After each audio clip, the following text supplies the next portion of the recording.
Basically old students का तो काफ़ी कुछ कराया जा चुका है, मतलब का यूज का सभी हो गया है, इकोनॉमी का बैच ही उनका बंद हो गया।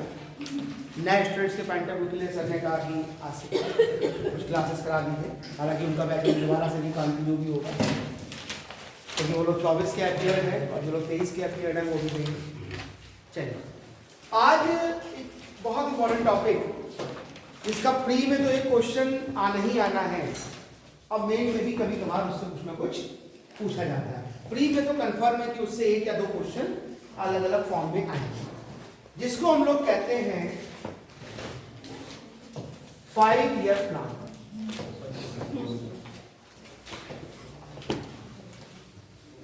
ओल्ड बैच को मैंने डिटेल में बहुत डिटेल पढ़ाया था, आपको डिटेल में पढ़ाएंगे, जल्दबाजी में पढ़ाने को फायदा नहीं।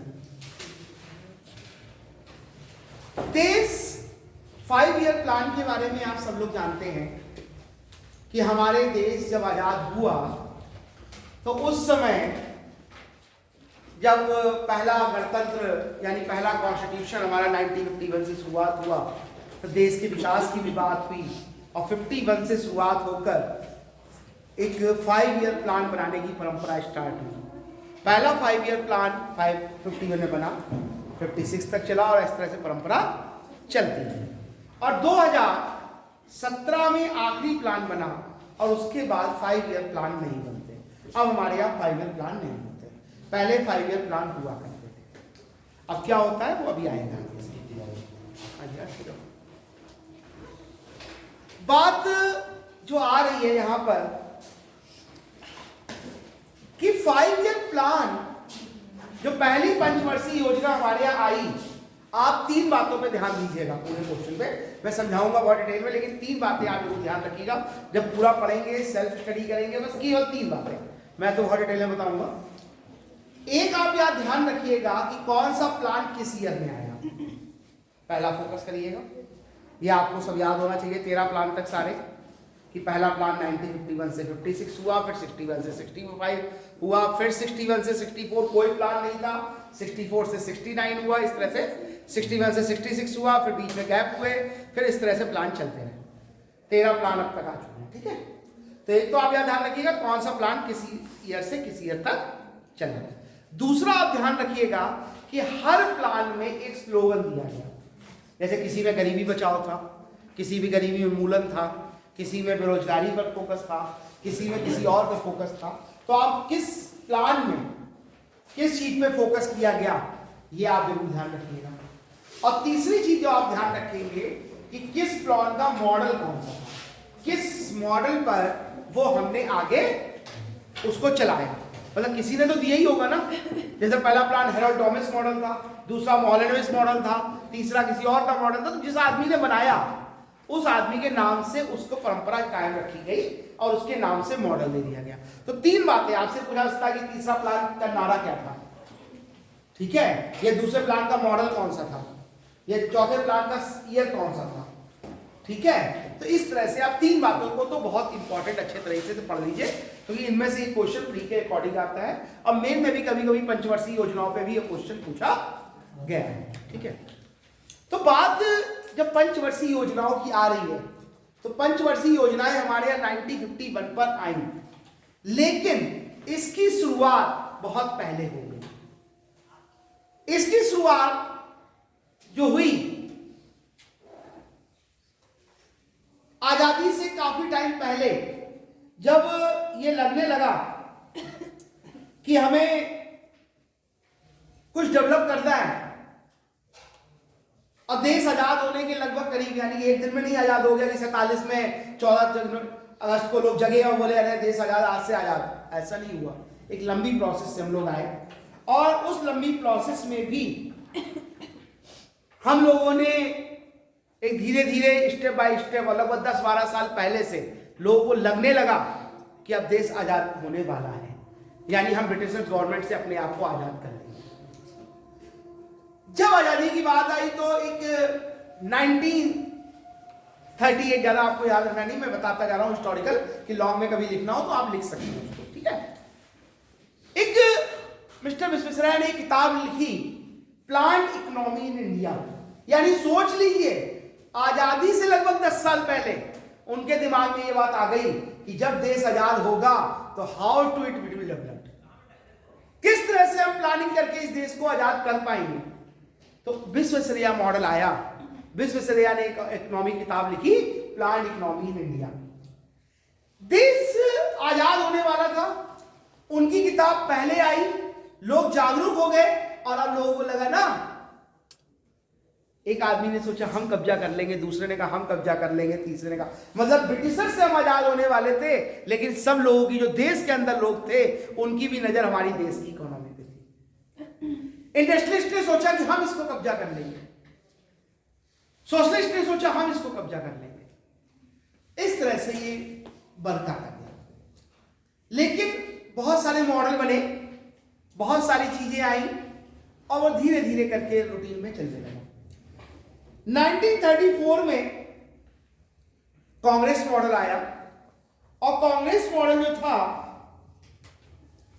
उसमें ये बात आई कि क्यों कि देश को हम एक लोकतांत्रिक तरीके से, सोशलिस्ट तरीके से चलाएंगे। इसमें जो लोग आगे आए उसमें नेहरू जी थे, he was the first prime minister, everybody knows about it। Subhash Chandra Bose ji थे और भी कई लीडर थे जो इस बात पर आए कि देश को लोकतांत्रिक तरीके से हमें इकोनॉमी को आगे ले जाना पड़ेगा, हमें किसी एक आदमी पर ध्यान नहीं देना है, हमें ओवरऑल इकोनॉमी पर ध्यान देना है। क्योंकि जो 5 ईयर प्लान की कल्पना की गई, पूरी दुनिया में 5 ईयर प्लान जो सबसे पहले लागू किए गए 1928 में रसिया ने लागू किए, सोवियत, तो उन्होंने कहा कि हम 5 ईयर प्लान का फार्मूला अपनाएंगे और नेहरू जी रशियन मॉडल से बहुत ज्यादा प्रभावित थे और वो इस बात पे आगे आए कि नहीं, Russian model is better for the development of economy. इस देश की अर्थव्यवस्था के लिए रशियन मॉडल जो है वो बहुत हुआ। 38 में ऐसी बात हो रही थी। 1944 इंडस्ट्रियलिस्ट मॉडल आया, एक इंडस्ट्रियलिस्ट जिसे बॉम्बे मॉडल कहते हैं। बॉम्बे मॉडल कब आया? 1944 में। और ये इंडस्ट्रियलिस्ट लेकर आए, जे.आर.डी. टाटा उसमें आगे आए, बिरला जी आगे आए, ओम शिवजी आगे आए, और ये सब लोग जब आगे आए और इन लोगों ने क्या कहा कि पूरा देश हमें दे दो, हम उद्योगपति से चलाएंगे। एक क्या कह रहे थे, लोकतांत्रिक तरीके से चल रहे थे, वो सोशलिस्ट की बात कर रहे थे। लेकिन अब कौन आगे आ गया? इंडस्ट्रियलिस्ट आगे आए, बोले इस देश की अगर इकोनॉमी को डेवलप करना है तो देश को इंडस्ट्रियलाइजेशन की ओर ले जाना पड़ेगा। लेकिन ये मॉडल कौन सा मॉडल कहलाता था? बॉम्बे मॉडल कहता था। बॉम्बे मॉडल कब आया? 1944 में आया और इस बात पे इसको वर्क किया गया। इसके बाद और भी बहुत सारे मॉडल आते गए। एक गांधीयन प्लान आया। गांधीयन प्लान में उन्होंने विलेज एंड कॉटेज इंडस्ट्री पे डेवलप किया, क्योंकि गांधी जी हमेशा कहा करते थे कि भारत को भी कहीं देखना है तो गांव में जाकर देखो। भारत दिल्ली, कलकत्ता, बंबई और चेन्नई में नहीं बसता, भारत इस देश के गांव में बसता है। तो गांधी जी ने कहा कि इस देश को विकसित करने का केवल एक ही तरीका है कि हम अपने गांव के उद्योगों पर, गांव के इंडस्ट्रियलिस्ट पर, कॉटेज इंडस्ट्री पे काम करें। क्योंकि उन्होंने कहा इनमें कम पूंजी की जरूरत होती है, ज्यादा कम स्किल की जरूरत होती है और लोग, हर आदमी इसके ऊपर काम करके प्रॉफिट को कमा सकता है और अपना जीवन यहां पर कर सकता है। इन सब चीजों में बात होते होते पहला 5 ईयर प्लान आ गया। देश आजाद हुआ 1947 में, हमें अपनी स्थितियां सुधारने में थोड़ा टाइम लगा और 1951 में हमें अपना पहला 5 ईयर प्लान बनाने में समर्थ रहे, क्योंकि नेहरू जी रसिया से बहुत पहले से प्रभावित थे, क्योंकि उन्होंने एक चीज अपनाई थी कि हमें सोशलिस्ट की तरफ जाना पड़ेगा, हमें समाजवाद को अपनाना पड़ेगा, हम पूंजीवाद को अपनाकर कभी भी देश को नहीं कर सकते। उन्होंने कहा कि अगर हम केवल देशों को उद्योगपतियों के हवाले छोड़ देंगे तो उद्योगपतियों से क्या होगा कि हमारा देश तो डेवलप कर सकता है, लेकिन कुछ लोग देश के डेवलप कर पाएंगे, पूरी देश अर्थव्यवस्था डेवलप नहीं कर सकती, जो इस समय प्रेजेंट पोजीशन में आप हैं। समाजवाद की जब अवधारणा आई तो सोशलिस्ट मॉडल आया 1951 में और 56 में। पहला 5 ईयर प्लान जिसका फोकस केवल एक चीज पे था, किस पे था? एग्रीकल्चर। क्योंकि भारत जब आजाद हुआ 1947 में और कहने वाले तो कह देते हैं, आज के समय में लोग कह देते हैं कि क्या जरूरत थी उस समय देश को इतनी जल्दी आजाद कराने की कि हमको एक बहुत बड़ा डिवीजन झेलना पड़ा, जिसका जब हम लोग आज तक झेल रहे हैं। लेकिन आज के समय में वो कहना कि वो डिवीजन क्यों हुआ, क्या जल्दी थी उस समय लोगों की, लोग कहते हैं बड़ी जल्दी थी नेहरू जी को या गांधी जी को देश आजाद कराने की, देश को टुकड़े करवाने पड़े। उस समय की क्या परिस्थितियां नहीं होंगी, उन परिस्थितियों को आज 70 साल बाद हम लोग फेस नहीं कर सकते। क्या उनके सामने कोई मजबूरी नहीं थी, वो 2-4 साल और रुक सकते थे, लेकिन कुछ ना कुछ परिस्थितियां ऐसी नहीं होंगी कि उनको लगा कि देश को अभी आजाद कराना अच्छा है, नहीं तो हो सकता है कि अगले 100 साल तक फिर हम ना कर पाए।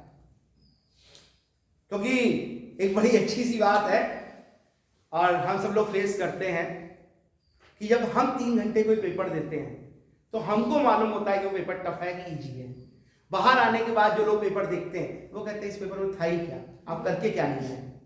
तो जिसने उसको फेस किया वो जानता है कि उस पेपर में क्या वो टफ था या इजी था। बाहर वाले तो लोग कह ही देते हैं कि बहुत आसान था। ऐसी स्थितियां थी क्योंकि जब देश आजाद हुआ तो हमारे सामने 3 बहुत बड़ी प्रॉब्लम आई जिनको 5 ईयर प्लान में हमको रिमूव करना था। और पहली प्रॉब्लम थी हमारे सामने रिफ्यूजी की प्रॉब्लम, शरणार्थियों की प्रॉब्लम। देश का बंटवारा हो रहा था, कुछ लोग एक साइड में जा रहे थे, कुछ लोग दूसरी साइड में जा रहे थे और कुछ लोग ऐसे न्यूट्रल थे जो ना उधर जा रहे थे ना इधर आ रहे थे। और देश में बहुत बड़ी संख्या में शरणार्थी थे, रिफ्यूजी थे। उनको एडजस्ट करना था either in this country either in other country, चाहे इस कंट्री में वो एडजस्ट हो चाहे दूसरी कंट्री में एडजस्ट हो। ये भारत के सामने सबसे बड़ी समस्या थी। दूसरी जो सबसे बड़ी समस्या थी हमारे पास वो खाने के लिए नहीं था। लोग कहते थे कि भारत एक कृषि प्रधान देश है, लेकिन उस समय 1947 के समय से पहले देश की स्थितियां ऐसी थी कि हमें अपने देश के में गेहूं के लिए भी विदेशों से आयात करना पड़ता था। तो हमारे सामने जो दूसरी सबसे बड़ी समस्या आई वो खाद्यान्न की समस्या थी। तीसरी जो हमारे पास एक बहुत बड़ी समस्या थी, ये तो चली रही थी कि हम एग्रीकल्चर में बात कर रहे थे, हम फूड पे बात कर रहे थे, और जब विदेशों से हमें फूड आयात करना पड़ रहा था तो तीसरी एक बहुत बड़ी समस्या हमारे सामने थी, वो थी इन्फ्लेशन की। क्योंकि महंगाई अपनी चरम सीमा पर आ गई थी, हमें हर चीज विदेशों से मंगवानी पड़ रही थी। 1947 में हमें बहुत बड़ा डिवीजन झेला, कुछ चीजें इस साइड में आ गई, कुछ चीजें उस साइड में चली गई। जो चीजें उस साइड में गई उन्हें हमें आयात करना पड़ रहा था, जो चीजें इस साइड में थी उनको हम निर्यात उतनी सफिशिएंट क्वांटिटी में नहीं कर पा रहे थे। और हमारे साथ ना तो फॉरेन करेंसी भी हमारे पास उतनी नहीं थी, क्योंकि हमने अभी देश को आजाद किया था। तो देश आजाद किया तो हमारे पास विदेशी मुद्रा भी नहीं थी जो हम विदेशों से सब कुछ खरीद लें, क्योंकि ब्रिटिशर्स थे, उनको कोई प्रॉब्लम नहीं थी, वो अपने देश से ले आते थे। क्यों? हमारे देश की ब्रिटिशर्स ने, क्योंकि भारत में उन्होंने केवल एक चीज को बहुत बड़ा नुकसान किया, और वो क्या नुकसान किया? Agriculture sector. उन्होंने कहा कि भारत की इकोनॉमी एग्रीकल्चर बेस है, एग्रीकल्चर को खत्म कर दीजिए, ये इनकी इकोनॉमी। क्योंकि वो समझ रहे थे पिछले 10 सालों से, जब हमने सोचना शुरू किया तो उन्होंने भी सोचना शुरू किया, और उन्होंने हमारी अर्थव्यवस्था को ऐसा डेवलप किया, एग्रीकल्चर को इतना नुकसान किया कि आने वाले सालों में हम आजाद होने के बाद भी उनके ऊपर खाद्यान्न पे आधारित रहे, हम उनके ऊपर हमेशा डिपेंड रहे। ये स्थिति हमारे सामने थी। तो क्या हुआ यहां पर कि हमारे सामने 3 बड़ी प्रॉब्लम सामने आई। नंबर 1 रिफ्यूजी की प्रॉब्लम, नंबर 2 खाद्यान्न की प्रॉब्लम, और नंबर 3 इन्फ्लेशन की प्रॉब्लम आई। और हमने जब ये प्लान किया फर्स्ट 5 ईयर प्लान, तो इन्हीं तीनों प्लान पे फोकस किया। लेकिन इन तीनों में से जो मेन था वो था हमारा एग्रीकल्चर। हमारा फोकस किस पे था? एग्रीकल्चर सेक्टर में फोकस था, क्योंकि हमारी सरकार ने कहा कि हमें इंडस्ट्री नहीं लगानी, हमें अभी केवल एग्रीकल्चर सेक्टर में फोकस करना है। हम जब एग्रीकल्चर करेंगे तो खाद्यान्न में अपने ऊपर पूरी तरह से डिपेंड हो जाएंगे।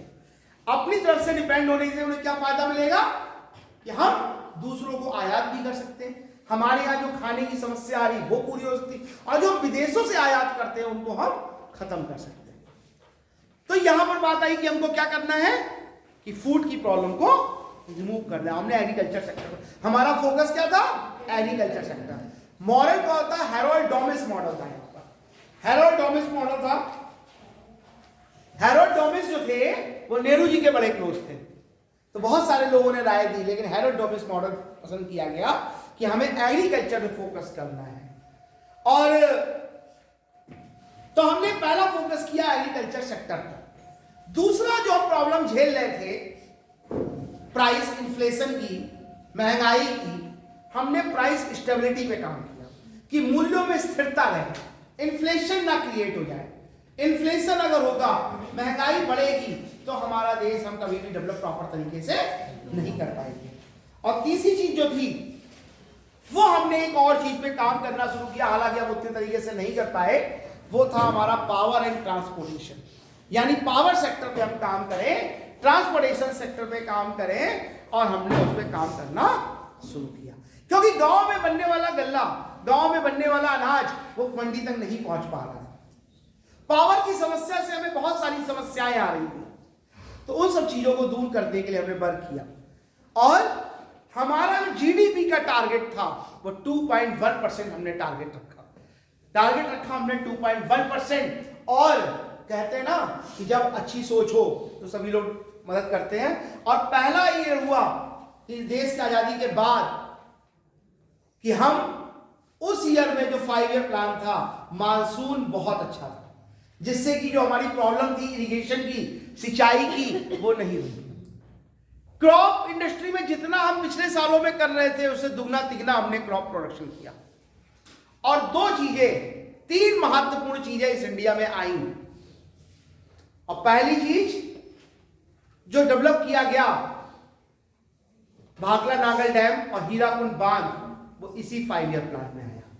क्योंकि भाखला नागल डैम और हीराकुंड बांध, क्योंकि हमारे यहाँ एक बहुत बड़ी समस्या हुआ करती थी सिंचाई की, हम हमेशा मानसून पे डिपेंड हुआ करते थे, हम हमेशा अपनी खेती के लिए आसमान को देखते रहते थे। वो समस्या दूर करने के लिए सरकार ने धीरे धीरे डेवलपमेंट शुरू किया और 2 बांध इस 5 ईयर प्लान में बने। कौन कौन से बने? भाखला नागल डैम बना और हीराकुंड, ये बांध बने। और दूसरी एक महत्वपूर्ण चीज आई कि इस 5 ईयर प्लान में IITs भी ओपन हुए भारत के अंदर। उससे पहले भारत में IITs नहीं होता था, ठीक है? तो IIT हमारे भारत में आए, मतलब IIT का प्रादुर्भाव जो है वो इसी 5 ईयर प्लान से हुआ कि हम किस तरह से इस IIT के थ्रू बढ़े। तो बेसिक चीज आई कि हम किस तरह से डेवलप कर पाए एग्रीकल्चर सेक्टर। क्योंकि हमने इससे क्या हुआ, जब हमारे यहाँ फूड ग्रेन आइटम अच्छे हुए तो हमने फूड पर जो विदेशों में डिपेंडेंट थे वो धीरे धीरे हम सेल्फ डिपेंडेंट होना शुरू किए। तीसरी चीज जो रिफ्यूजी की प्रॉब्लम थी, रिफ्यूजी की प्रॉब्लम ये नहीं थी कि हम उनको कहाँ रखें, रिफ्यूजी की प्रॉब्लम ये थी कि उनको क्या खिलाएं। वो प्रॉब्लम दूर, धीरे धीरे एडजस्ट करना एक अलग चीज थी, लेकिन हम वो क्या खिलाएंगे, क्या वो खाएंगे क्या। आइलैंड हमारी कंट्री के पार्ट में है तो हम उनको कुछ तो खिलाएंगे, खाएंगे तो ही। तो रिसोर्स के लिए वो डेवलप किया। और तीसरा जो मानसून पे हमेशा निर्भर रहते थे, उस मानसून को हमने डेवलप, मानसून तो हम चेंज नहीं कर सकते क्योंकि प्रकृति पे हम चेंज नहीं करते, लेकिन उसको मैनेज करने के लिए हमने जगह जगह बांध बनाने शुरू किए, डैम बनाने शुरू किए, जिससे हमारी सिंचाई की समस्या खत्म होने लगी। तो हमारा पहला 5 ईयर प्लान जो था पूरी तरह से एग्रीकल्चर पर फोकस था कि भाई एग्रीकल्चर अगर आप अच्छा कर लीजिए तो आप धीरे धीरे डेवलप कर पाएंगे। और कोई बात हम लोगों ने नहीं की। दूसरा 5 ईयर प्लान हमारा 1961 से 66 के बीच में आया। और मैं बता रहा था जीडीपी आपकी 2.1 थी पहले 5 ईयर प्लान में, और it was the successful plan. और 2.1% प्लान जो था हमारा, और हमने 3.6% अचीव किया। कितना अचीव किया? आज हम जीडीपी को अचीव करने की सोचते हैं कि हमारा टारगेट इतना है, कितना अचीव कर पाएंगे, लेकिन पहला 5 ईयर प्लान जो हमने मेहनत से किया, वर्क किया, 2.1% जीडीपी का टारगेट लेके चले और 3.6% अचीव किया। Successful plan. दूसरा प्लान जो था 1961 से 66 तक हमारा चला और ये फेल हो गया। ये प्लान फेल हो गया। इस प्लान को बहुत सारी चीजें आई, बहुत सारी चीजों में वर्क किया गया, बल्कि अगर हम कहें कि फेल हुआ जो रीजन था, 60-50 पहले बना, 56 से 61 तक चला जो प्लान। फेल होने के कारण पूरी तरह से फेल नहीं हुआ, क्योंकि हमने अब इसमें अपना फोकस थोड़ा चेंज किया। पहले प्लान में हम क्या लेकर आए, एग्रीकल्चर को, और दूसरे प्लान में हमने क्या किया, इसमें हमने किसको जोड़ा, इंडस्ट्री को। हम इंडस्ट्री को भी ऐड करने लगे, क्योंकि हमारा प्राइमरी सेक्टर डेवलप कर रहा था। धीरे धीरे हम एग्रीकल्चर पे सेल्फ डिपेंडेंट होने शुरू हो गए थे, और हमें भी जरूरत थी कि हमें इंडस्ट्री को भी प्रमोट करना चाहिए, क्योंकि जो प्रोडक्ट हमारे यहाँ बन रहा था, ये पूरी तरह से क्यों फेल हुआ, फेल नहीं हुआ, लेकिन जितना हमने टारगेट जीडीपी का बनाया था उतना अचीव नहीं कर पाए, इसलिए हम इसको सक्सेसफुल नहीं कर सकते। क्योंकि क्या हुआ, हमारे यहाँ फूड तो बनने लगा, लेकिन इस फूड को प्रोसेस करने का कोई साधन नहीं था। फूड को प्रोसेस करने का कोई साधन नहीं था। हमें आज भी गेहूं पिसवाकर आटा बनवाने के लिए लोकल चक्कियों पर डिपेंड होना पड़ रहा था। धान के लिए राइस मिल ना होकर हमें डिफरेंट ट्रेडिशनल तरीकों का यूज करना पड़ रहा था। स्टील हमें विदेशों से खरीदनी पड़ रही थी। आयरन हम विदेशों पे टेक्नोलॉजी डिपेंड थे। टेक्नोलॉजी हमारे यहाँ डेवलप नहीं हो पा रही थी। इन सब चीजों के लिए हमने क्या सोचा कि अब धीरे धीरे कुछ चीजें जो बेसिक नेसेसिटी की हैं, हम क्या करेंगे, उन पर कि यूज करना शुरू करें, और हमने तकनीकी विकास की ओर भी काम करना शुरू किया। ये हमारा 56 तक चला, और धीरे धीरे चलता रहा। तकनीकी विकास की हम लोग इस पे बात करते रहे, लेकिन क्योंकि पहले 10 साल थे, हम पूरी तरह से काम कर रहे थे, लेकिन जो सबसे ज्यादा इंपॉर्टेंट एस्पेक्ट आया वो 61 से 66 वाले प्लान से शुरू हुआ। 1961 में तीसरा प्लान शुरू हुआ। तीसरा प्लान जो हमारा आया, थर्ड प्लान,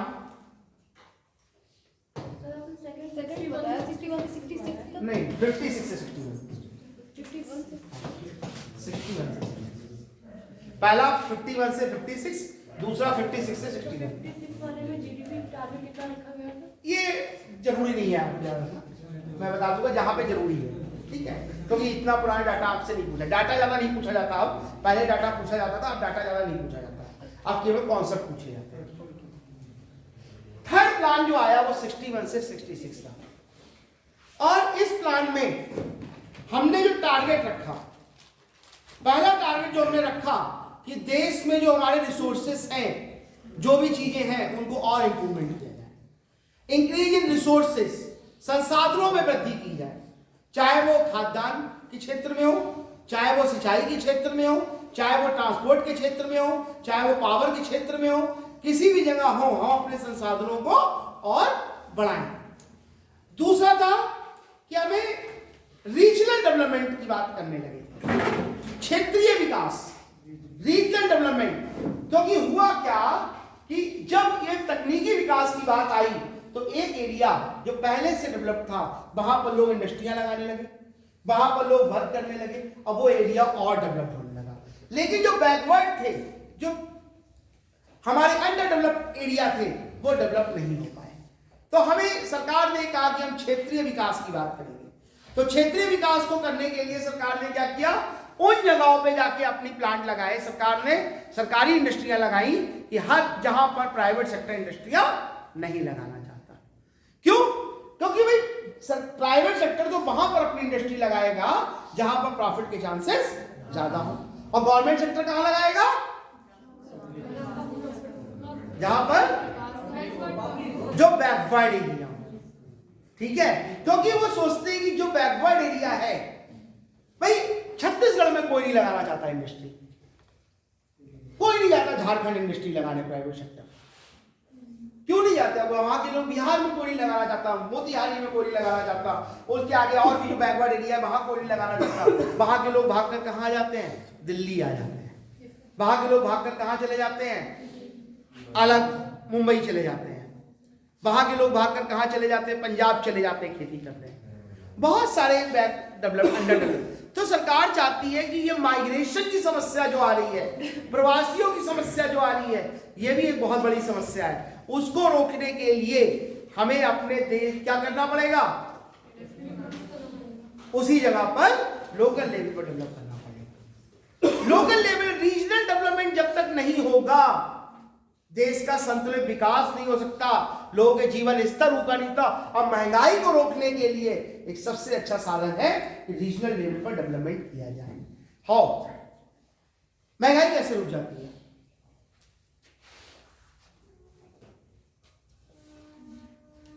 एक आप शाहजहांपुर में काम करते हैं, ठीक है, इनको मान लीजिए जॉब मिल गई शाहजहांपुर में, 5,000 रुपए मिल रहे हैं किसी इंडस्ट्री में काम, ठीक है।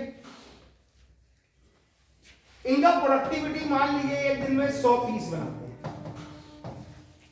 कितने पीस बनाते हैं? 100 पीस बनाते हैं। इनकी कैपेसिटी है कि मान लीजिए सॉफ्ट टॉयज बन रहे हैं, मान लो शाहजहांपुर में सॉफ्ट टॉयज, तो समझ गए, सॉफ्ट टॉयज बन रहे हैं और ये यहाँ पर एक इंडस्ट्री में काम करती है और इनको सॉफ्ट टॉयज बनाने का काम मिला और इनसे कहा गया महीने के 5,000 रुपए आपको मिलेंगे। एक प्रोडक्ट के ऊपर इनकी लागत क्या आ गई? 50 रुपए।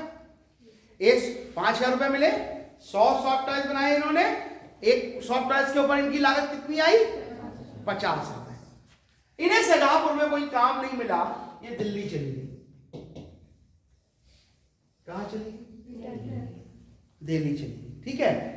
अब दिल्ली जब चली गई, अब दिल्ली कब जाएंगी? जब इनको 5,000 से ज्यादा वहां पैसा मिलेगा। होम टाउन को छोड़ के जाना है, ठीक है।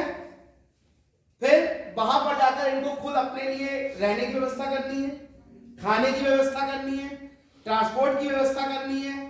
इन सारी व्यवस्थाओं के लिए कितना रुपया मांगेंगे दिल्ली जाके? 15,000। प्रोडक्टिविटी तो इनकी बढ़ेगी नहीं, ये वही 100 पीस बनाएंगी, ठीक है। एक पीस के ऊपर इनकी लागत कितनी आएगी? 150। महंगाई बढ़ी। अगर लेबर अपने प्लेस को छोड़कर किसी बाहर के प्लेस पर जाएगी तो वो महंगी हो जाएगी और उसका सीधा लागत किसके ऊपर पड़ेगा? प्रोडक्शन के ऊपर पड़ेगा, प्रोडक्शन कॉस्ट हमारी पड़ेगी। तो महंगाई को रोकने के लिए हमको रीजनल डेवलपमेंट करना पड़ रहा था कि हम क्षेत्रीय विकास करें, हर शहर में इंडस्ट्री लगाएं। दूसरा, जब माल यहां बनेगा तो इसकी सप्लाई यहां के लोगों को भी मिलेगी, तो जो ट्रांसपोर्टेशन पर होने वाली कॉस्ट है वो हमारी कम हो जाएगी, तो सीधी सी बात क्या आ गई कि ट्रांसपोर्टेशन कॉस्ट कम होती है हमारी रीजनल डेवलपमेंट से, लेबर कॉस्ट कम हो जाती है और मार्केटिंग की कॉस्ट कम हो जाती है। जब कॉस्ट कम हो जाती है तो प्रोडक्ट सस्ता हो जाता है। तो रीजनल डेवलपमेंट एक बड़ा ऑप्शन था हमारे सामने और हम 3 ईयर 5 ईयर प्लान में आए कि हम रीजनल डेवलपमेंट भी करेंगे, क्षेत्रीय विकास करेंगे और हर एरिया अपनी कंट्री का डेवलप करने के लिए समृद्ध करेंगे। ये जो मॉडल था ये था John Sandy Sukhmani model, John Sandy सुखमय चक्रवर्ती मॉडल लिख लो, पूरा नाम लिख लो, जॉन सैंडी, क्योंकि दोनों लोगों ने मिलकर बनाया था सुखमय चक्रवर्ती मॉडल।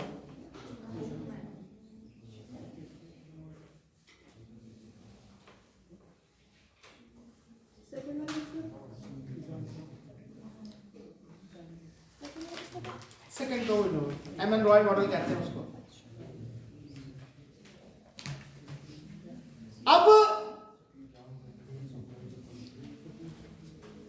ये जो प्लान था हमारा वो पूरा था डेवलप किस तरह से कि हमें डेवलप करना है, किस क्षेत्र में डेवलप करना है? रीजनल डेवलपमेंट में करना है। क्या अचीवमेंट हुए बताएंगे, लेकिन ये प्लान हमारा सक्सेसफुल नहीं हो पाया। स्टार्ट कब हुआ? 61 में और कब खत्म हुआ? 66 में। और सफल क्यों नहीं हुआ? सफल ना होने के कारण 2 रहे। कोई बताए?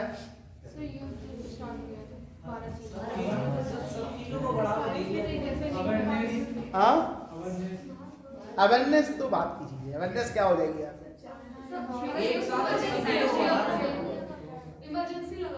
इमरजेंसी 83 लगी, 78 के आसपास। 2 बड़ी प्रॉब्लम आई भारत में। एक 1965 में भारत के इतिहास का सबसे बड़ा ड्रॉट हुआ, सूखा पड़ा, और एक हमें बहुत बड़ी लड़ाई का सामना करना पड़ा। हमारा देश सारे संसाधनों से हटकर एक तरफ फोकस हो गया डिफेंस पर, क्योंकि अभी तक हमने 66 की लड़ाई तक हम डिफेंस पर कोई काम नहीं कर रहे थे। हम एग्रीकल्चर पे काम कर रहे थे, हम टेक्नोलॉजी पे काम कर रहे थे, हम डिफेंस पे काम नहीं कर रहे थे। तो जो हमारा, तो हमने अपने सारी जगहों से बजट को बचाकर, फंड्स को बचाकर डिफेंस पे खर्च किया। दूसरा, हमें एक बहुत बड़े, क्योंकि हमने कहा था हमने बांध खोलने शुरू कर दिए थे, खाद्यान्न पे निर्भरता पे काम करना शुरू कर दिया था, लेकिन क्या हुआ, एक बहुत बड़ा सूखा हमको फेस करना पड़ा और उस सूखे के कारण हमारे यहाँ इन्फ्लेशन बढ़ी, हमें विदेशों से आयात भी करना पड़ा, उसके लिए विदेशी मुद्रा की भी जरूरत पड़ी और एक बड़े युद्ध का सामना करने के कारण ये युद्ध जो हमने टारगेट बनाए थे वो हमारे टारगेट हमारे सफल नहीं हो पाए, क्योंकि हमने उनको ध्यान में नहीं रखा। लेकिन उसके बाद भी हमने बहुत सारे काम किए। इसमें क्या क्या काम किए आप नोट कर सकते हैं, मैं बता दूं।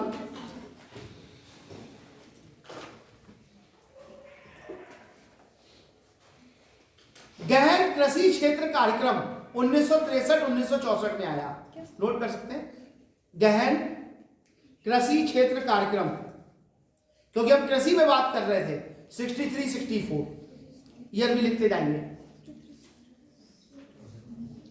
हमने एक और काम शुरू किया, सघन पशु विकास कार्यक्रम, 63-64 63-64 सघन पशु विकास कार्यक्रम, सघन पशु विकास कार्यक्रम 64-65 में आया, क्योंकि हमने बात की कि एग्रीकल्चर के साथ साथ हमें पशुओं के विकास में भी काम करना है। तो ग्रामीण क्षेत्रों में हम काम कर रहे थे, वहां पर लोग, वहां पशु भी हैं, डिफरेंट टाइप्स ऑफ एनिमल्स भी, हम उनको भी डेवलप करें। क्योंकि हमारा पूरा फोकस जो था वो ये था कि लोग जहां हैं वो वहीं पर रहे, रूरल पॉपुलेशन अर्बन की तरफ भागने लगे नहीं, शहरों की तरफ ना भागे, वो वहीं पर रह के विकास करे जो ज्यादा विकास हो। तीसरा, कृषि आयोग, जो आज आप एमएसपी की बात करते हैं, ये अभी की बात नहीं है, इस पे 1965 में आयोग बनाया गया। कृषि लागत आयोग जो बना वो 1965 में आ गया, 1965 में। न्यूनतम समर्थित मूल्य 1965। आप कहते हो ना कि आज एमएसपी आ गया है, आंदोलन भी हो रहे हैं, लोग उसको बुरा भी बता रहे हैं, लेकिन इसकी शुरुआत कब हो गई थी? 1965 में। 1965 में न्यूनतम समर्थित मूल्य की बात की गई। First export processing sector, export processing sector, निर्यात प्रसंस्करण क्षेत्र कांडला, कांडला में डिक्लेयर हुआ 1966 में, 1966 में। प्रसंस्करण क्षेत्र कांडला एक जगह है कांडला, उसको एक्सपोर्ट यूनिट डिक्लेयर किया गया, एक्सपोर्ट एरिया डिक्लेयर किया गया 1966 में, 1966। भारतीय औद्योगिक विकास संस्थान IDBI, industrial development bank of India, क्योंकि सेकंड 5 ईयर प्लान में हम इंडस्ट्री डेवलपमेंट की बात कर चुके थे, तो उनको फंड्स कैसे मिले? Industrial development bank of India हमारा एस्टेब्लिश हुआ 1964 में और 2004 में वो IDBI के नाम से डेवलप हो गया। राज्य विद्युत बोर्ड की स्थापना, राज्य स्टेट इलेक्ट्रिसिटी बोर्ड। इससे पहले भारत में electricity board, state electricity board नहीं होते थे कि Uttar Pradesh power corporation, Himachal Pradesh power corporation, ये नहीं होते थे। पूरा एक सेंट्रलाइज इलेक्ट्रिसिटी सेंटर हुआ करता था। अब क्या हो गया, यहाँ पर स्टेट को राइट दे दिया गया कि आप अपना पावर कॉर्पोरेशन खुद चलाएंगे। ग्रामीण क्षेत्रों में स्कूल, विद्यालयों की स्थापना की गई, सब 1966 में, 65-66।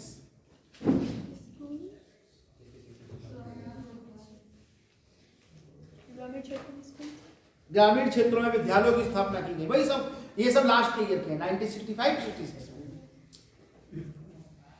राज्य माध्यमिक शिक्षा बोर्ड परिषदों की स्थापना की गई। माध्यमिक शिक्षा बोर्ड, यूपी बोर्ड स्टार्ट हुआ, एमपी बोर्ड स्टार्ट हुआ, हिमाचल प्रदेश बोर्ड स्टार्ट हुआ, छत्तीसगढ़ बोर्ड स्टार्ट हुआ।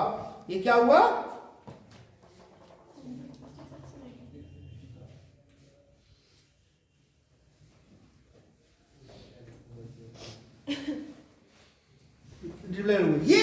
सफलताएं हुई, मतलब इतना युद्ध करने के बाद भी हम एक तरह से विकसित विकास की तरफ बढ़ने शुरू हो गए। 66, 69 अगला प्लान जो था वो हमारा 66 में शुरू हुआ, 1966 से और 69, और ये कोई प्लान नहीं हुआ था, यह हॉलीडे प्लान था।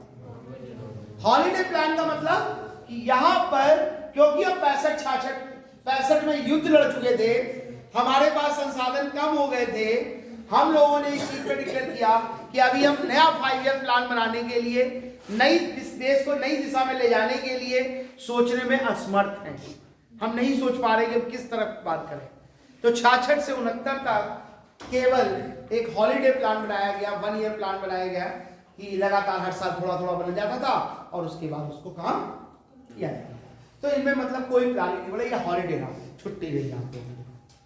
अब नेक्स्ट 5 ईयर प्लान बना 69 में, जो 74 तक चला, जो हमारा 4th 5 ईयर प्लान कहते हैं। 4th 5 ईयर प्लान जो था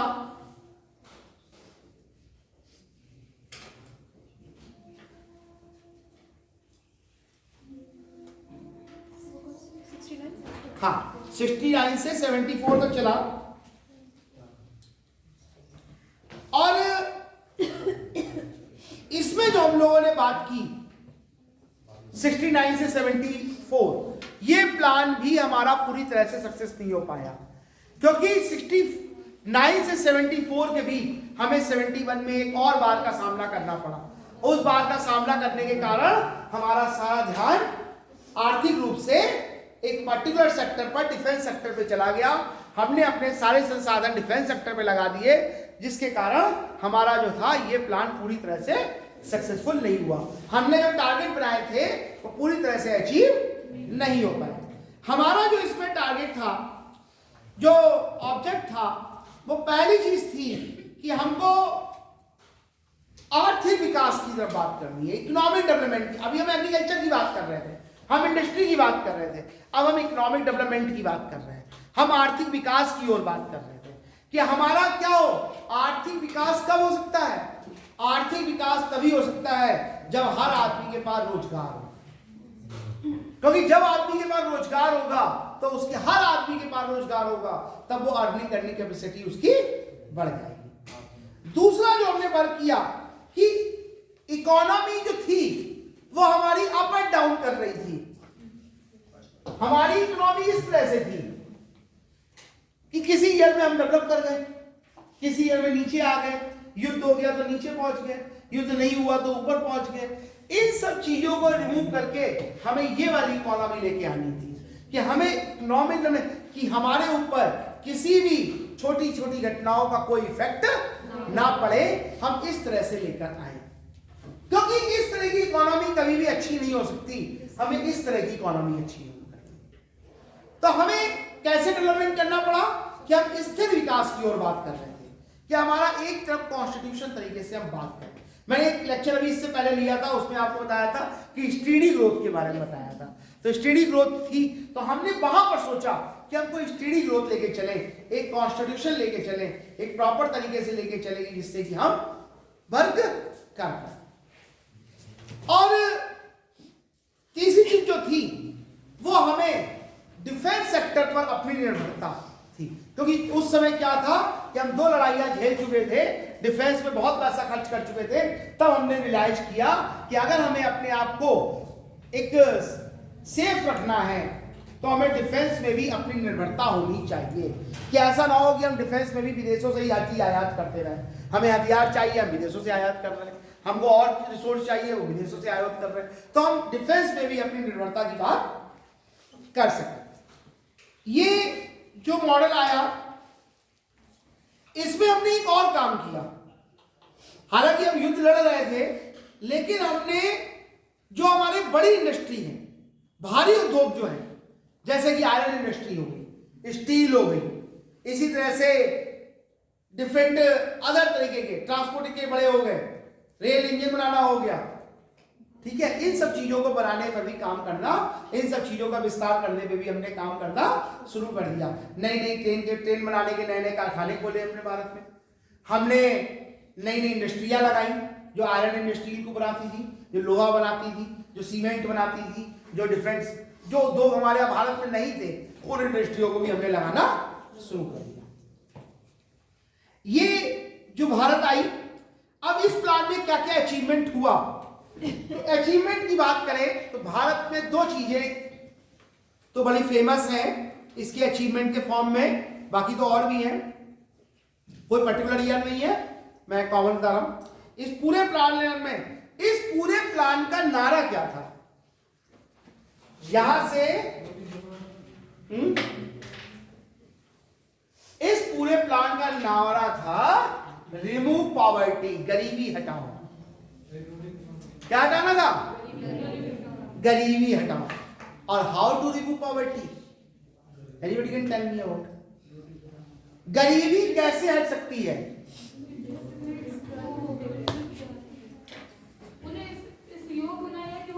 आराम से उनको इस योग बनाया जा सके कि वो अपने बेसिक नीड्स को वो पूरा कर सके। क्यों? सरकार आपको हर महीने 20 किलो राशन देके आपको गरीब अमीर नहीं बना सकती, धक्का देके नहीं कर सकती। तो सर एक लिमिटेड पीरियड के लिए होती है। नहीं, लिमिटेड पीरियड की, अभी तो 4 साल से फ्री का खा रहे हैं। बस उससे स्किल डेवलपमेंट हैं? ग्रोथ नहीं होगी ना। क्यों? तुम्हें हर महीने सरकार कहते हैं 5000 राशन लेने जाओगी 5000 रुपए भी मिलेंगे, 20 किलो गेहूं भी मिलेगा, अमीर नहीं बनोगी। सब इकोनॉमी में अपना योगदान कहाँ दे रहे हैं? जी, बात हो रही थी कि गरीबी हटाओ, और गरीबी हटाओ का एक ही साधन था कि हमें अपने आत्मनिर्भरता के ऊपर काम करना चाहिए था। स्किल डेवलपमेंट कुछ किया जाए, कुछ ऐसा वर्क किया जाए कि यहाँ के लोग खुद अर्निंग करने लगे। ये फ्री का खा के कोई नहीं अमीर बन सकता, ठीक है? नहीं, वो हम अभी बात नहीं कर रहे उस पर, तो कोई बात नहीं कर सकता कि अभी जैसे ग्रोथ चल रही है इस समय, एक तरफ तो हमारा जीडीपी हाई चल रहा है, एक अखबार में फ्रंट पेज पे न्यूज छपती है कि जीडीपी इज गोइंग हाई, बहुत अब कर रहा है, we are developing 5 trillion economy की बात कर रहे हैं हम लोग, आज की पेपर में लिखा। लेकिन एक तरफ दूसरी उसी न्यूज़पेपर के दूसरे कोने में लिखा होता है कि हम भारत के 80 करोड़ लोगों को फ्री अनाज दे रहे हैं। यानी 80 करोड़ लोग भारत के इस लायक नहीं है कि वो अपने लोग खाने का सामान खरीद सकें। तो कौन सी इकोनॉमी 5 ट्रिलियन होने जा रही है? कौन से हम आर्थिक निर्भरता की बात करने जा रहे हैं? कौन से देश डेवलप करने वाले हैं जहां पे 135 करोड़ लोगों में से 80 करोड़ लोग अपने लिए खाने का सामान नहीं खरीद सकते, वो सुबह 4 बजे उठ के इतनी ठंड में भी राशन की लाइन में लग जाते हैं। तो हमको जो ये प्लान आया 4th, इसमें ही बात की गई थी कि हमें कुछ ऐसा करना पड़ेगा जिससे कि हर आदमी खुद अर्निंग को डेवलप कर पाए, तभी गरीबी को हटाया जा सकता है। इसीलिए हमने क्षेत्रीय विकास की बात की, इसीलिए हमने इंडस्ट्री को लगाने की बात की, क्योंकि जब एक इंडस्ट्री लगती है तो वहां पे 500, 700, 1000 लोगों को जॉब मिलता है। जैसे आज का पेपर भी आपने पढ़ा होगा कि एक बहुत बड़ा इन्वेस्टमेंट होने जा रहा है, सरकार ने डिक्लेयर किया है कि लाख करोड़ों लोगों को उसमें जॉब मिलेगी, क्योंकि जब बड़ी इंडस्ट्रियां लगेगी तभी लोगों को जॉब मिलेगी। यही हमारा इकोनॉमिक डेवलपमेंट होगा, यही हमारी इकोनॉमी को स्टेबल रखेगा। इस प्लान में 3 जो बढ़िया चीजें आई, वैसे तो बहुत सारी आई, बताता हूं मैं। 3 बढ़िया चीज आई। एक पीडीएस सिस्टम आया, राशन की दुकानें खुली, ठीक है, जहां से अनाज हमें सस्ते रेट पे मिलने लगा। ये सरकार ने बीकर सेक्शन के लिए ओपन किया। सरकार ने कहा गरीबी को कम करने का सबसे बढ़िया तरीका है कि शुरुआत में जो लोगों की अर्निंग तो है, लेकिन वो सेविंग भी कर पाए, बचा भी पाए। अब बचाएगा कब? जब उसके पास अर्निंग के साथ साथ उसको कम लागत पर खाने का सामान मिल जाएगा। अब नहीं मिलता, लेकिन पहले राशन जब शुरुआत हुई तो कपड़ा भी मिलता था, पॉम ऑयल भी मिलता था, डिफरेंट टाइप्स ऑफ आपको पल्सेस भी मिल जाती थी, डिफरेंट टाइप्स ऑफ आपको गेहूं चावल तो मिलता ही मिलता था, चीनी मिलती थी, और बहुत सारी, मतलब जितनी बेसिक जरूरतें की चीजें थी वो हमको राशन से मिल रही थी। सरकार ने शुरुआत इसलिए की कि अर्निंग हम लोगों की नहीं बढ़ा सकते, ठीक है, अर्निंग हम लोगों की नहीं बढ़ा सकते।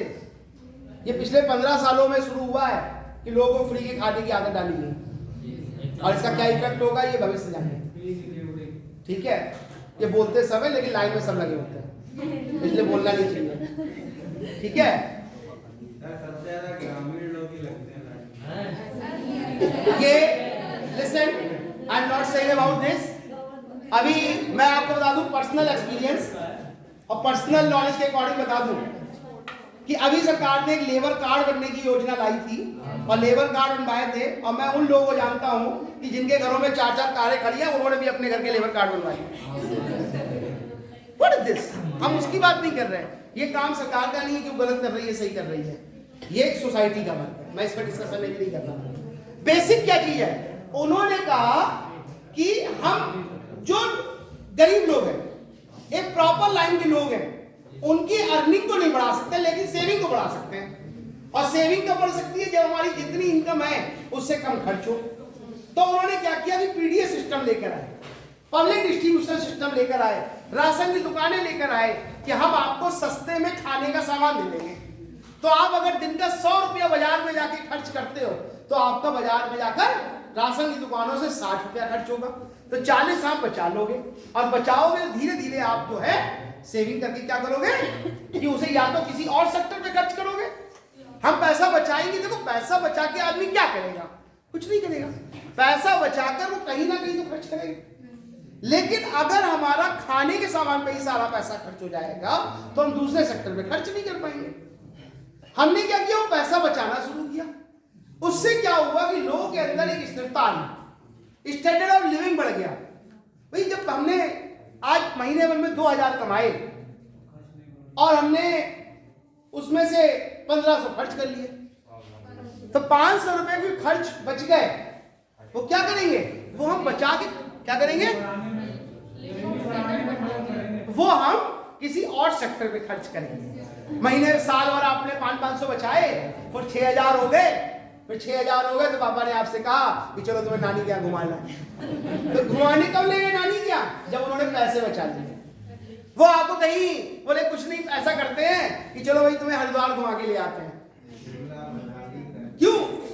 ये मनाली सपनों में तब आता है जब पैसे जेब में होते हैं, ये सेविंग्स होगी, वरना किसी सपनों में नहीं आता। ठीक है, तो बेसिक क्या बात आई कि हमने गरीबी हटाओ का नारा दिया।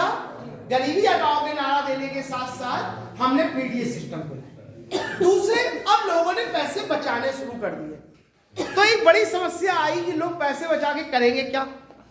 पैसे बचा के लोगों ने बैंकों में जमा किए, और बैंकों में जब जमा किए तो उससे पहले बड़ी स्थिति खराब थी काफी पहले कि क्या हो रहा था बैंकों में कि लोग क्या करती थी, बैंकें पैसा लेके चली जाती थी। तो बैंकों का नेशनलाइजेशन भी किया गया, राष्ट्रीयकरण बैंकों का स्टार्ट हुआ कि बैंकों का नेशनलाइजेशन किया जाए। और तीसरी चीज एक और लाई गई जिस पर हम शुरुआत से बात कर रहे थे, एग्रीकल्चर सेक्टर पर, कि हम हरित क्रांति की बात कर रहे हैं। हमने बात की कि हमें हरित क्रांति की ओर जाना है, हमें एग्रीकल्चर सेक्टर को प्रमोट करना है। हम प्रमोट तो कर रहे थे, पहले 5 ईयर प्लान से कर रहे थे, लेकिन हरित क्रांति की बात नहीं हो रही थी। तो हरित क्रांति की ओर हम गए। इसके अलावा एक जो पहला, क्योंकि हम बहुत बड़े युद्धों को झेल चुके थे, 65 में हमने युद्ध को झेला, 71 में युद्ध को झेला, तब हमने एक चीज समझ में आ गई कि भैया युद्ध के पॉइंट ऑफ व्यू से अपने आप को भी डेवलप करना है। अब पहला परमाणु परीक्षण जो पोखरण में किया गया वो भी इसी फाइनेंशियल ईयर प्लान में किया गया कि हमें एक परमाणु परीक्षण भी करना है, और हमने इसमें जाकर परमाणु परीक्षण भी किया। क्यों? क्योंकि हम अपने आप को डिफेंस में भी आत्मनिर्भर बनाना चाहते थे। 5 ईयर प्लान तक हमारे पास सही रहा, 4th ईयर तक। 71 के बाद नेक्स्ट प्लान आया, 5 ईयर प्लान, 5वां आया, और ये स्टार्ट हुआ 1974 से, और कब तक चला? 1970 कब तक चला? 8 तक चला।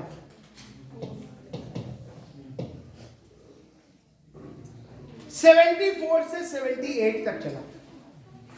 और इसका जो नारा था, जो टारगेट था, वो था गरीबी। दो नारे हाँ होगा अभी बता। ये जो था गरीबी उन्मूलन पे काम हुआ। गरीबी हटाओ नहीं, उन्मूलन। हटाने का मतलब होता है हटा ही दो, और उन्मूलन का मतलब होता है रिडक्शन, कि धीरे धीरे उसको कम करना है।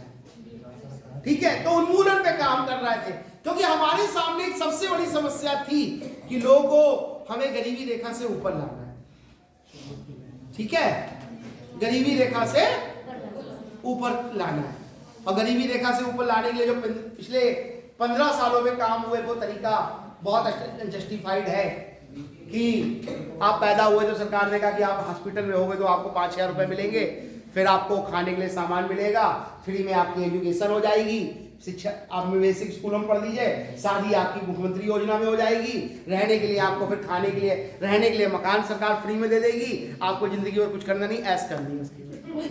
ठीक है, सरकारी पैसे। तो ये योजना अब है, लेकिन पहले बात हो रही थी कि 74 से ये बात हुई कि हमें गरीबी को उन्मूलन करना है।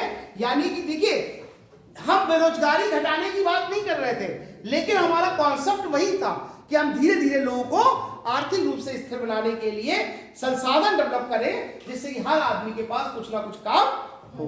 क्योंकि हर आदमी के पास जब कुछ ना कुछ काम होगा तो खुद अपने आप पॉवर्टी को भी रिड्यूस करेगा, देश की इकोनॉमी में भी कंट्रीब्यूट करेगा, और ग्रोथ भी देश की डेवलप हो पाएगी। तो यहां पर जो बात हुई, तो हमारा क्या टारगेट था? पहला था गरीबी उन्मूलन, कि हमें गरीबी को रिड्यूस करना है, हट तो नहीं सकती। दूसरा रोजगार सृजन, कि हमें अपने एम्प्लॉयमेंट डेवलपमेंट करना है। और तीसरा एग्रीकल्चर की तो हम बात लगातार पहले 5 ईयर प्लान से चल रहे थे कि हमें एग्रीकल्चर पे तो फोकस रखना ही रखना है, क्योंकि वो हमारा मेन सेक्टर है, हमें एग्रीकल्चर पे फोकस करना पड़ा। और इस मॉडल को हम लोग कहते हैं डीपी धर मॉडल। डीपी धर जो थे उस समय एक अर्थशास्त्री थे, उन्होंने ये मॉडल बनाया था कि हम इस तरह से देश को विकास की तरफ ले जा सकते हैं, तो इसको हम कहते हैं डीपी धर मॉडल। और ये जो 5 ईयर प्लान आया, इसमें 3 बातें आई। एक तो 1975 में 20 सूत्रीय कार्यक्रम आया। 20 सूत्रीय कार्यक्रम मतलब कि सरकार ने 20 पॉइंट बनाए कि हम इन पॉइंट पे काम करेंगे, इन टारगेट्स पे काम करेंगे। जैसे अभी सरकार ने बनाए हैं ना 3 ईयर प्लान में, ऐसे ही सरकार ने 20 सूत्रीय कार्यक्रम बनाया कि हमें इन 20 चीजों पे काम करना है। दूसरा जो उन्होंने बनाया 1975 में न्यूनतम आवश्यकता कार्यक्रम बनाया कि लोगों की मिनिमम नीड क्या है, क्योंकि हम पीडीएस सिस्टम ला चुके थे, राशन की दुकानें ओपन कर चुके थे, पब्लिक डिस्ट्रीब्यूशन सिस्टम हमारा काम कर रहा था।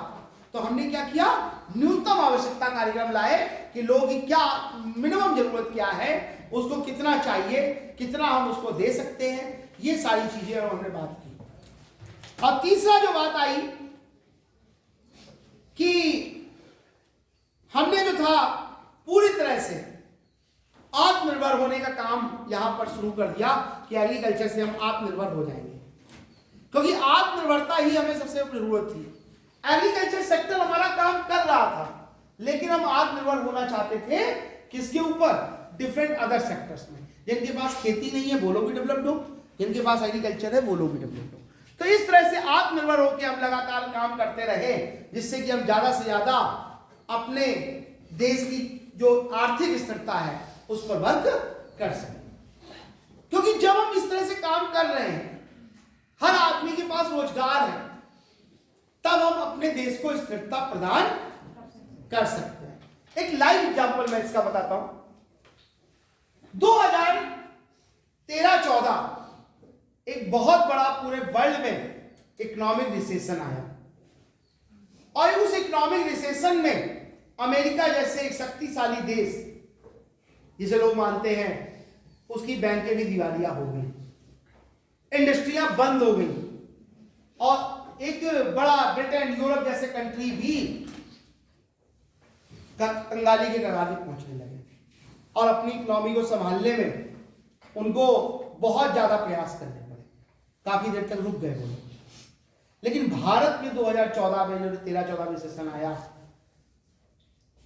कोई भी इफेक्ट आपको नहीं पता लगा। क्यों नहीं पता लगा? आपको नहीं पता लगा यहां पर रिसेशन कब आया, कब चला गया, कब आर्थिक मंदी आई और कब चली गई। उस समय कौन सी गवर्नमेंट थी, क्योंकि मैं पॉलिटिकल बात नहीं कर रहा हूं, क्या था उसका अलग मैटर है। 13-14 में हमें रिसेशन नहीं पता लगा क्योंकि हम एक बहुत लंबे समय से किस पे बात कर रहे थे? आत्मनिर्भरता की बात कर रहे थे। आत्मनिर्भरता की बात, क्योंकि क्या हुआ, यूरोप पूरा इंडस्ट्रियलाइजेशन की बात कर रहा था। वहां पर जो इंडस्ट्रियां थी, जब लोगों की इनकम कम हुई तो बाजार में डिमांड कम हुई। जब डिमांड कम हुई तो लोगों ने खरीदना बंद कर दिया, और खरीदना बंद किया तो वो इंडस्ट्री का प्रोडक्शन कम हुआ, और जैसे ही प्रोडक्शन कम हुआ लोगों को निकाल के बाहर कर दिया गया। और जब बाहर कर दिया गया तो वो लोग बेरोजगार हो गए। बेरोजगार हो गए तो उनके पास खाने के लिए साधन नहीं, और देश धीरे धीरे कंगाली की कगार पे पहुंचने लगा। लेकिन भारत में क्यों नहीं हुआ? क्योंकि भारत हमेशा एक सेल्फ डिपेंडेंट की बात कर रहा था, खुद के डेवलपमेंट की बात कर रहा था। देखिए, जब भी भारत में कोई आर्थिक स्थिरता आएगी, कोई बड़ा युद्ध भी हो जाएगा, कोई रिसेशन भी हो जाएगा, इसका फर्क, इसका इफेक्ट केवल बड़े इंडस्ट्रियलिस्ट को होता है, स्मॉल लेवल पर, बेसिक लेवल पर इफेक्ट नहीं होता। एक आदमी अपना छोटी सी दुकान खोल के बैठा है, फ्रिज सही कर रहा है, शाम तक 100-150 कमा लेता है, अपने खाने का इंतजाम वो कर लेता है, उसे कोई फर्क नहीं पड़ता रिसेशन आए कि रिसेशन जाए। एक आदमी अपना दुकान खोल के बैठा है, अपना छोटा सा काम गली मोहल्ले में कर रहा है, उसे रिसेशन का कोई इफेक्ट नहीं पड़ता। रिसेशन का इफेक्ट किसको पड़ता है? बड़े इंडस्ट्रियलिस्ट को पड़ता है। और जब उनको फर्क पड़ता है, अभी देखिए कोरोना के टाइम आपने पढ़ा कि फिर एक आर्थिक मंदी से हम लोग निकले, और किसको इफेक्ट पड़ा कोरोना में?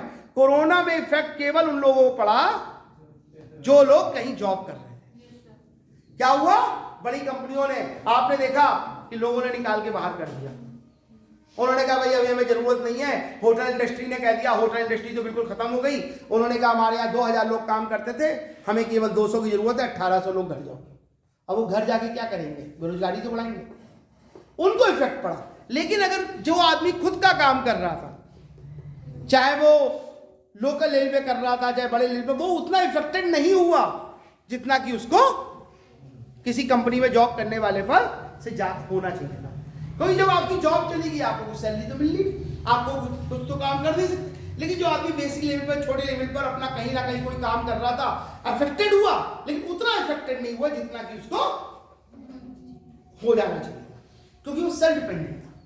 तो सेल्फ डिपेंडेंट की बात हम लोग कर रहे थे, आत्मनिर्भरता की बात कर रहे थे यहाँ पर, कि हमें धीरे धीरे जब हम आत्मनिर्भर होंगे तो हमारे यहाँ रोजगार के साधन और बढ़ते चलेंगे। क्योंकि एक आदमी जब खुद काम देता है तो दूसरों एक किसी और को भी काम प्रोवाइड कराता है, बेरोजगारी पे कंट्रोल करता है, और वो अपनी सेविंग्स को बढ़ा सकता है। यहां पर हम 20 सूत्रीय कार्यक्रम को लेकर आए। हमने बहुत सारे सेक्टर पे बात की कि हमें कौन कौन से सेक्टर्स पे काम करना है। लेकिन 1978 में इन्होंने कहा 4 साल का प्रोग्राम था। ये 4 साल का इसलिए बना क्योंकि इस प्लान में एक बहुत बड़ी घटना घटी कि हमारी सरकार ने, जिस पे आज काम कर रही है आपकी सरकार, लेकिन उतनी तेजी से साथ नहीं कर रही जितनी की होना चाहिए था। सरकार ने परिवार नियोजन कार्यक्रम पे काम शुरू किया। परिवार नियोजन कार्यक्रम जब भारत में लागू हुआ, इंदिरा जी उसकी दैट टाइम प्राइम मिनिस्टर थी, और उन्होंने परिवार नियोजन कार्यक्रम शुरू किया। और उन्होंने परिवार नियोजन कार्यक्रम के अंतर्गत लोगों को फैमिली प्लानिंग के बारे में, एक अभी वॉलंटरी है, कंपल्सरी रूप से फैमिली प्लानिंग की तरफ लोगों को मोटिवेट किया, अनिवार्यता कर दिया था। जिसके कारण क्या हुआ, जो विपक्ष था वो एकदम से सरकार के ऊपर हावी हुआ। पब्लिक का आक्रोश तेजी के साथ बढ़ा, जिसका फायदा विपक्ष ने उठाया।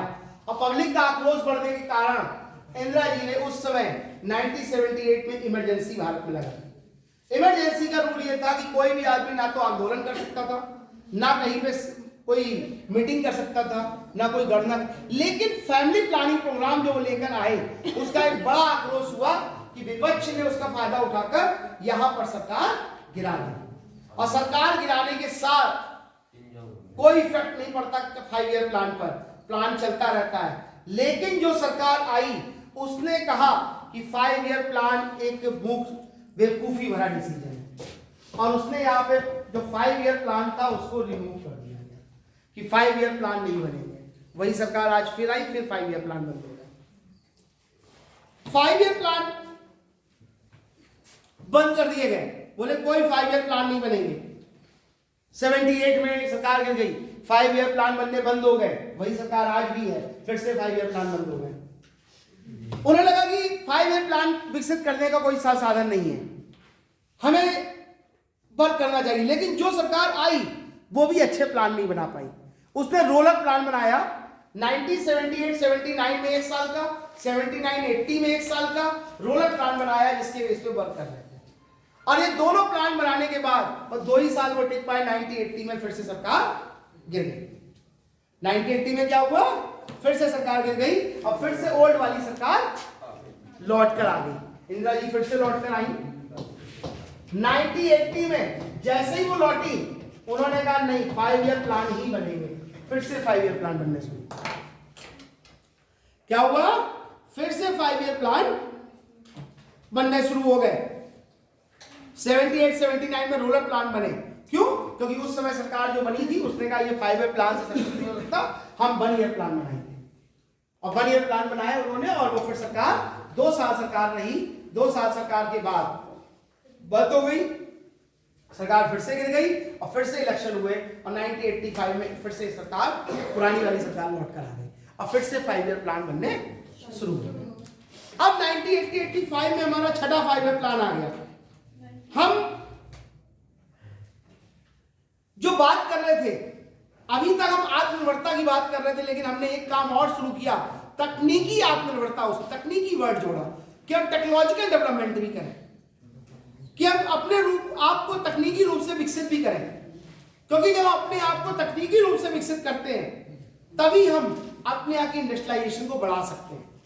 और जितना ज्यादा हमारा इंडस्ट्रियलाइजेशन बढ़ेगा, हम उतना ज्यादा दूसरी कंट्रियों पर आयात करने पर निर्भरता हमारी कम होगी, हम एक्सपोर्ट कर पाएंगे।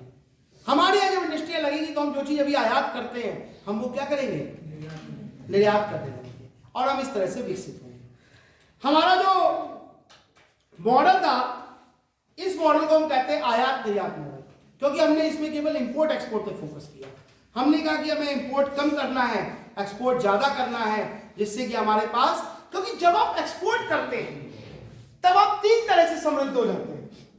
पहला समृद्धता आपके अंदर आ जाती है कि आपके भारत जो देश के रिसोर्सेस हैं जिनका आप प्रॉपर तरीके से अभी तक यूज नहीं कर पा रहे हो, वो आपके यूज हो जाते हैं। क्योंकि हम गेहूं पर, चावल पर, डिफरेंट खाद्यान्नों पर एक बहुत बड़ा काम कर चुके थे और इतना ज्यादा हमारे यहाँ प्रोडक्शन हो रहा था कि हम उसके अलावा उसको एक्सपोर्ट कर रहे थे। अभी तक हम विदेशों से खरीदते थे, अब हम विदेशों को भी बेचने लगे। लेकिन टेक्नोलॉजी जो थी वो अभी भी हमें उनसे क्या करना पड़ रहा था, खरीदना पड़ रहा था। तो टेक्नोलॉजी को कम करके हम ज्यादा से ज्यादा काम करके टेक्नोलॉजी को कम, हम उनसे अभी निर्यात कम करें। तो हमने सोचा हम टेक्नोलॉजिकल डेवलपमेंट भी हो, हमारी अंदर टेक्नोलॉजिकल सेल्फ डिपेंडेंट भी हो, कि हम पूरी तरह से सेल्फ डिपेंडेंट हो गए, काम करना शुरू कर दिया, एग्रीकल्चर डेवलप हो गया, लेकिन तकनीकी रूप से विकसित नहीं हो पा रहे थे। टेक्नोलॉजी अभी भी विदेशों से आयात करनी पड़ रही थी। तो हमने सोचा हम तकनीकी रूप से भी विकसित हो। इसके अलावा गरीबी उन्मूलन में हम काम कर रहे थे, लेकिन यहां पर हम एक और शब्द लेकर आए। गरीबी उन्मूलन में हमने एक और वर्ड बढ़ा दिया, ग्रामीण गरीबी उन्मूलन, कि गांव क्षेत्र में जो हमारा कृषि योग्य क्षेत्र है, जहां पर लोग अभी अच्छे तरीके से काम नहीं कर पा रहे हैं, प्रॉपर तरीके से काम नहीं, तो किस पे फोकस किया हमने, ग्रामीण गरीबी उन्मूलन। इससे पहले क्या था, गरीबी उन्मूलन, उससे पहले क्या था, गरीबी हटाओ। पहले गरीबी हटाओ था, फिर गरीबी उन्मूलन हुआ, फिर ग्रामीण गरीबी उन्मूलन हो गया। तो इस प्लान में क्या आया इसमें, कि जो ग्रामीण क्षेत्र हमारा था वो अभी भी धीरे धीरे पॉवर्टी की लाइन था। क्योंकि जो हमारा ब्रिटिशर्स इरा था वो उसमें क्या था कि सबसे ज्यादा इफेक्ट जो था वो हमारा ग्रामीण क्षेत्र पर पड़ा। अब ग्रामीण क्षेत्र में पॉवर्टी बहुत ज्यादा थी, क्योंकि ग्रामीण क्षेत्र में एक बड़ी समस्या है कि लोगों के पास केवल 4 महीने काम होता है, 8 महीने उनके पास कोई काम नहीं होता। भाई क्या किया, साल में 2 फसल हुई, 1 महीना फसल बोली, 1 महीना काट ली, फिर 1 महीना बोली, 1 महीना काट ली, बाकी टाइम 8 महीने कोई काम नहीं। तो 4 महीने कमाना था और 8 महीने खाना था। तब क्या हुआ यहां पर कि हमें वो डेवलप नहीं हो पा रहे थे, ग्रामीण अभी भी गरीबी की तरफ था, उसके पास उतने संसाधन नहीं होते थे। तब ये बात की गई कि ग्रामीण की गरीबी घटाओ कार्यक्रम चलाया जाए, और इसके लिए सरकार ने बहुत सारे काम किए, जैसे कि नाबार्ड की स्थापना की, जो स्मॉल लेवल पर नई छोटी छोटी इंडस्ट्रियों को हेल्प करती है, नाबार्ड को लेकर आए। इसी के अलावा एक समाजवादी मॉडल लेके आए, सोशलिस्ट मॉडल भी यहां पर आया कि हमें सोसाइटी के वेलफेयर के लिए काम करना है, कुछ ऐसी योजनाएं लानी है जो हमारे क्या करना है, जो हमारे समाज में सबको इक्वलिटी प्रोवाइड करेगी, जो इक्वल लेवल पे काम करेगी, और जब इक्वल लेवल पे काम करेगी, इक्वलिटी प्रोवाइड करेगी, तभी हम वर्क को कर पाएंगे। तो ये इंपॉर्टेंट एक एस्पेक्ट बताया कि हम किस तरह से यहां पर काम कर सकते हैं। 1985-90 में एक और मॉडल आया, इसके बाद 1985 से 1990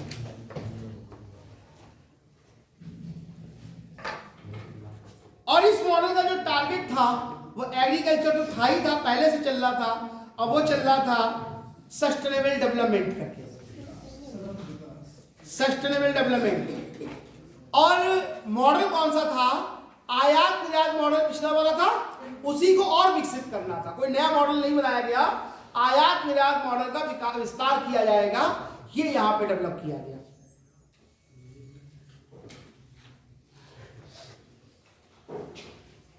तीन ऑब्जेक्ट रखे गए, 3 उद्देश्य रखे गए इस मॉडल में। पहला रखा गया आत्मनिर्भरता, जो भी लगातार चल रही थी, आधुनिकीकरण, यानी जो हमारी टेक्नोलॉजी है उसका मॉडर्नाइजेशन किया जाए, हम जिस तरह से एग्रीकल्चर कर रहे हैं उसको मॉडर्नाइजेशन किया जाए, हम जिस तरीके से उद्योग हमारे चल रहे हैं उसका मॉडर्नाइजेशन किया जाए, आधुनिकीकरण को लाए कि हमें न्यू डेवलपमेंट करना है, तभी हम इस देश की डेवलपमेंट की बात कर सकते हैं। और तीसरी चीज हम लोग जो लेकर आए यहां पर रोजगार और सामाजिक न्याय की बात हमने की। हम रोजगार और सामाजिक न्याय की बात कर रहे थे, और एक चीज जो विकसित हो रही थी, जो हमने पहले पाई, इससे पिछले वाले में सोचा था कि ग्रामीण गरीबी योजना बनानी है, और हम एक योजना लेकर आए, जवाहर रोजगार योजना। जवाहर रोजगार योजना इसीलिए लेकर आए कि जिन लोगों के पास अल्प अवधि में काम होता है उनको उनको और काम दिया सके। हम डिफरेंट टाइप्स ऑफ ग्रामीण क्षेत्रों के लिए योजनाएं लेकर आए, ट्राइसन लेकर आए कि वहां पर लोगों को ट्रेनिंग देंगे, और ट्रेनिंग देने के बाद हम उसको काम करेंगे। बहुत सारी योजनाएं सरकार ने लॉन्च करनी शुरू कर दी। और एक और चीज जो यहां पर लाए, जिसकी बात 1990 के बाद जो कर दी गई थी, पीडीएस कब का, एलपीजी का 1990, तो वो तो अभी लंबी चल रहा है। हम आज एक लेकर आए जिसकी बात आज की सरकार कर रही है,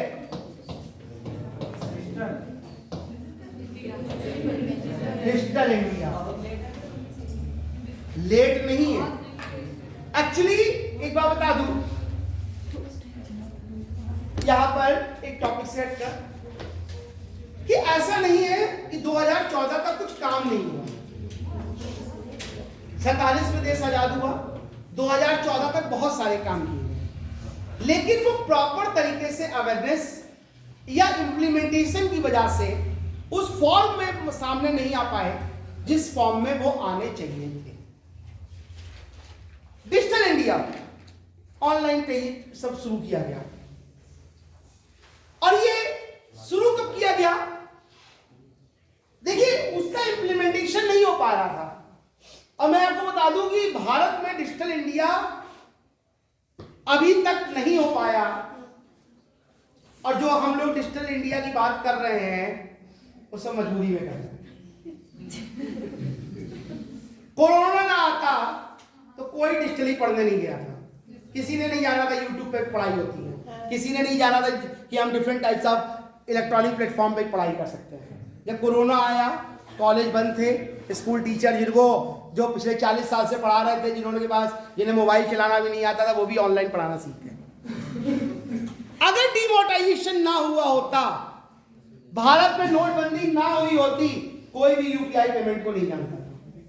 उसके बाद सब समझ गए कि डिजिटल पेमेंट भी होता है। आप किसी को फोन पे से भी कर सकते हैं, आप गूगल पे भी से कर सकते हैं, भीम ऐप भी आ गया।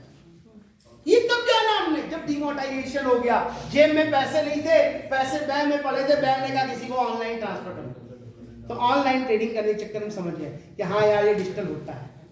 डिजिटली इंडिया का जो कॉन्सेप्ट था वो Rajiv Gandhi ji first time India में लेकर आए। उन्होंने कहा अब भारत में पूरे इंडिया में फ्री लैपटॉप नहीं बांटेंगे।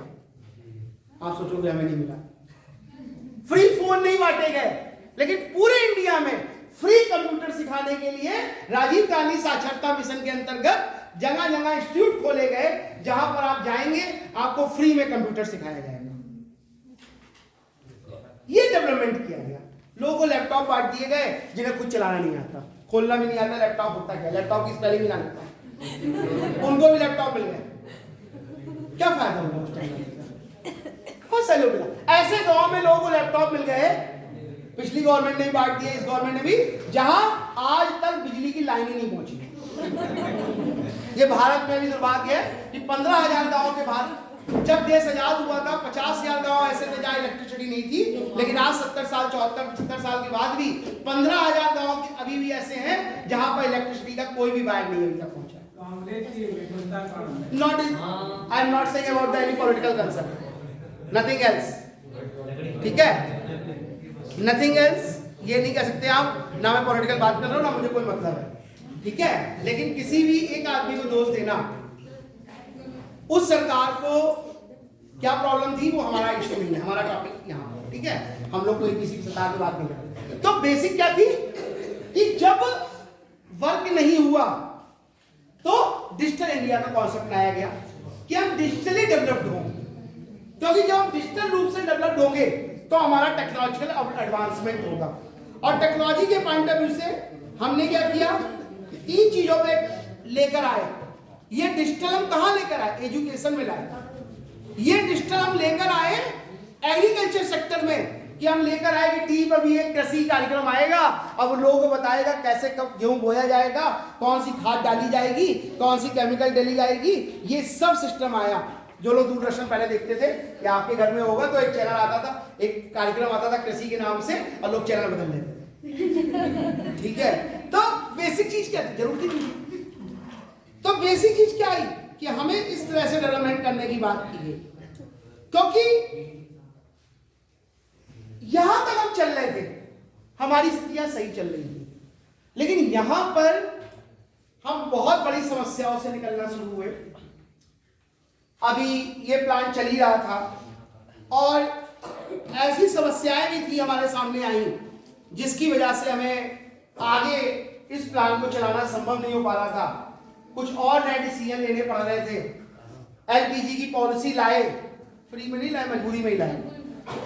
और भी बहुत सारी पॉलिसीज हमने इशू की, बहुत सारे कार्यों में काम करना शुरू किया, बहुत सारी टेक्निक्स हमने वर्क की, ठीक है। तो यहाँ पर ये 1990 तक ये प्लान तो चला, लेकिन ये पूरी तरह से सक्सेसफुल नहीं हो पा रहे थे, क्योंकि हम जो सोच के आगे चल रहे थे वो क्राइसिस हमारे सामने बने हुए थे। बस इतना आज बता रहे हैं, इसके आगे के प्लान्स किसी नेक्स्ट में। सर डिजिटल वाले में 3 पॉइंट्स हो रहे थे, वो नहीं हुआ। क्या चीज? डिजिटल वाला जो है ना, नहीं मैं थोड़ी